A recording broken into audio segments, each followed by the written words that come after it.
In this video, we're thinning this chef's knife using our 2x42 variable speed belt grinder that Bucktool gifted us. No paid instructor, no paid online courses, just YouTube videos in the Sharpeners Discord. And that means if I can figure out how to do this, you can figure it out too. All right, let's see what happens.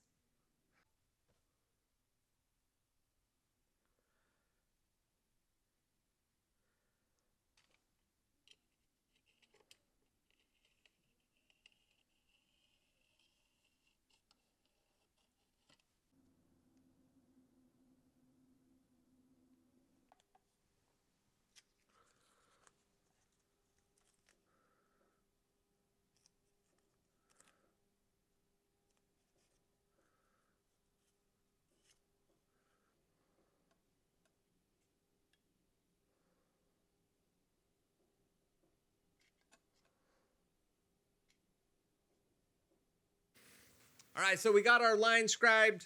We're 2 millimeters above the cutting edge, and it's 0.9 millimeters, 0.8 millimeters chunky.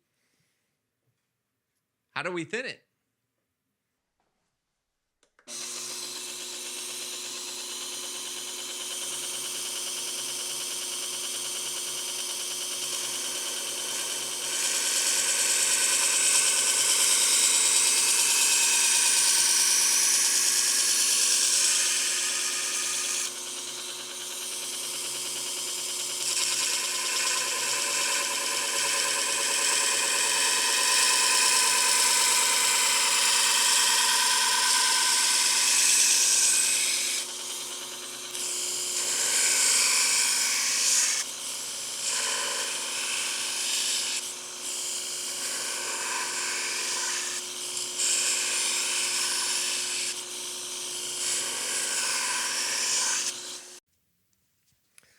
So far, so good. Kind of just going on low speed. This machine is variable, so it'll go as low as 1,000 RPM or as high as 3,600.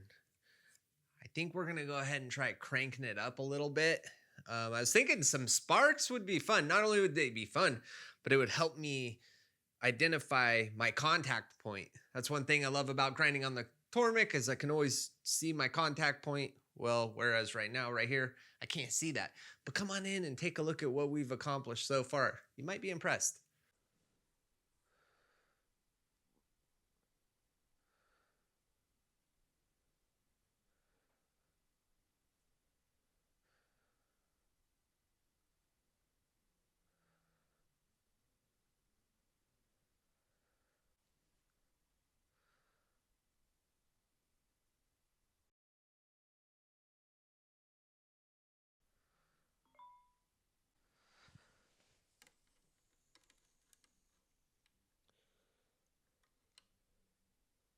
All right, we're 0.6 millimeters right behind the cutting edge. We're gonna go ahead and crank this bad boy up and see what happens.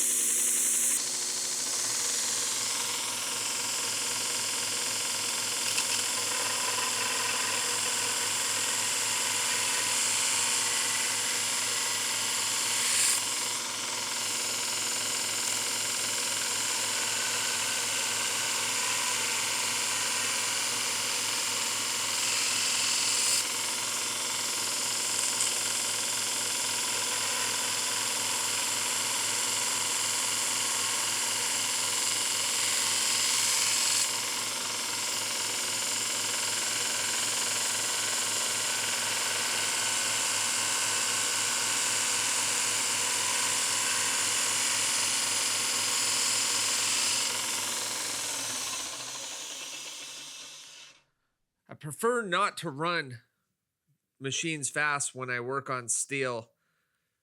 Faster has always translated to bigger mistakes, but this might be the exception. Let me bring you in closer and show you why. The biggest challenge to this for me is, am I too far this way or too far this way? I want to be level, but when we run at low speed,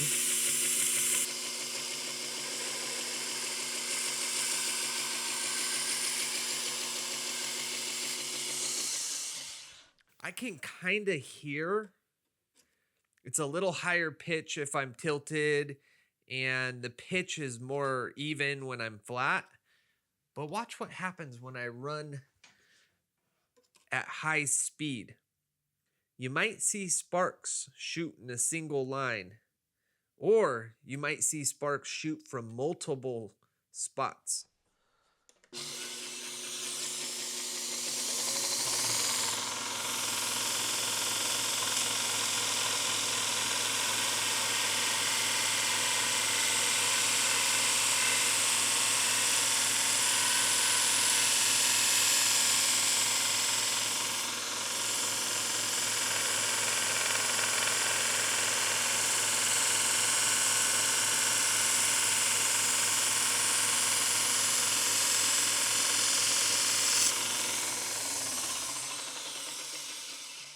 Did you notice that? We can see exactly where our contact point was, and most of the time that was right underneath my finger where I wanted it to be. So I just wanted to show you all that because that's very, what's the word I'm looking for? Gives me hope that I can do this.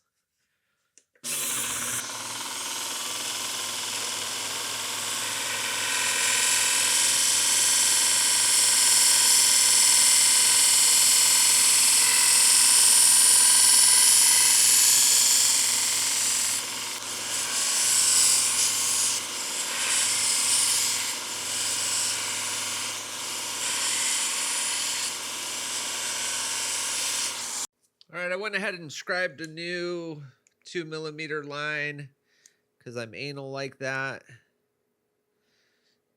Wow, 0.46, 0.47.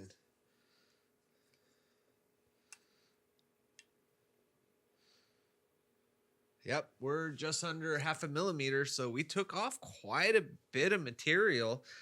I think with that, we're going to go ahead and start kind of cleaning it up a little bit. So let's step up the grit from 60 to 120.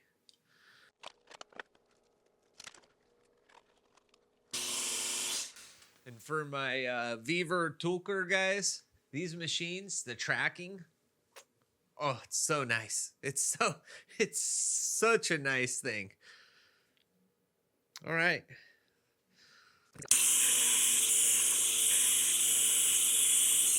I want to bring something up real quick here. I'm feeling the heat build up a lot quicker now that I'm on the 120.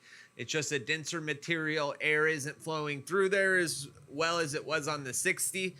So the friction, the heat, it's happening a lot quicker. So I need to be very mindful of that. One important thing to keep in mind, we react to heat at about 140, 150 degrees. So the second you flinch, you still have a lot of room till you're gonna mess the temper up.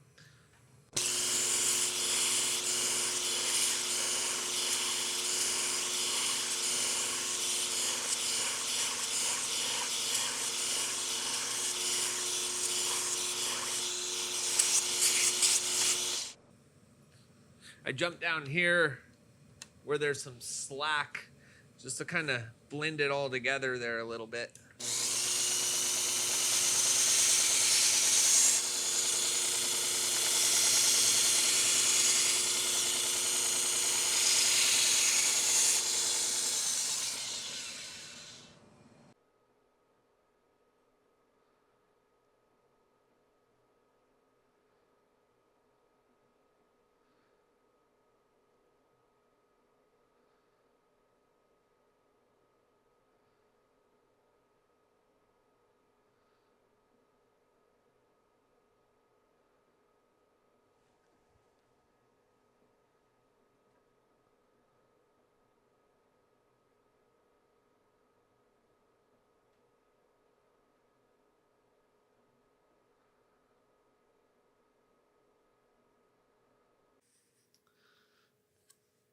Nice little close up for you. I wanted you to see how it looks coming off the 120 belt.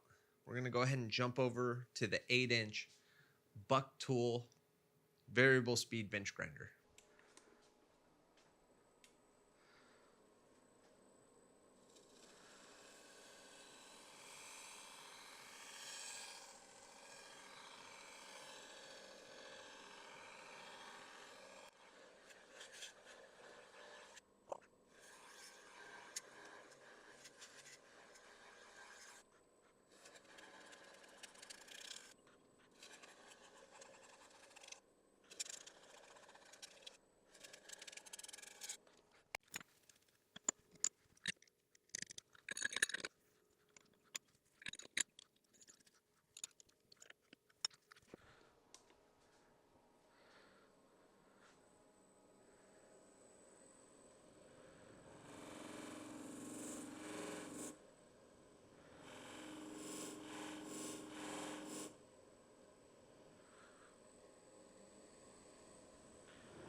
Holy moly, do we have a lot to unpack. Let's unpack it. First and foremost, if you want to see high def, up close, 4K ultra video of the after of this knife, stick around to the end. I'm about to show you it in a way it's not been seen before. Not only that, YouTubers are going to be copying this in no time. Mark my words. All right, 2 big learning lessons today. But let me start by saying this. This is probably my 4th hour of thinning in my life. I'm feeling extremely confident. I feel like I caught on to it very quickly. And the main reason, let me tell you, the Sharpeners Discord. I'll put a link in the pinned comments below. Special shout out to Daniel Botner with DBX Knives and Uncle Paulie, world famous sharpener, reigning out of Holland. They have given me so much time and information on how to approach this process. And here we are 4 hours into it. And I'm like, client walks in and says I can thin their knife. I'm doing it. This is a $125 West off. I got this for $8.99 at the thrift store. So, wasn't too big of a risk, but I'm very happy with how it turned out. But 2 big learning lessons. Let me tell you what, 60 grit on the Bucktool variable speed belt grinder at 900 RPM, no problem. You're not going to mess up. It's all about pressure. You don't want to put pressure at all. You put pressure, you're going to get heat. Well, you saw me jump up to 120 grit, and then I cranked her up to, like 3,600 RPM. I burnt the tip. The very tippy tip turned yellow on me. Guess what? Not doing that again. I will run at 36 again. I'm pretty sure it moves material quickly, but I'm going to be staying away from the tippy tip next time. Number 2, when you're thinning, you're not supposed to apex the knife. Well, when I was over here on my Bucktool 8-inch variable speed bench grinder using my non-woven nylon wheel, I was working the edge to, the goal is to clean up all the scratches, make them look nice and conditioned and universal. I went too far and I actually apexed during that, which surprised me because it was pretty dull when I went over there. It's a square edge. Anyhow, so you can sharpen on these if you didn't know. That's a lot of information really quick, but I've been so scared or hesitant to dive into thinning. Main reason, I've only had a 1x30. That thing was like $250, the Viver, the Tulker, or whatever you want to call it. This machine that you watch me work on, it's about the same price. And if I could do it all over again, I wouldn't have even bought that. I would have bought this. That is a good machine for sharpening and like close-up details, so I would have gotten to that eventually. But get yourself a Bucktool 8-inch variable speed belt grinder. That thing is absolutely incredible. I love it. All right, enjoy these photos.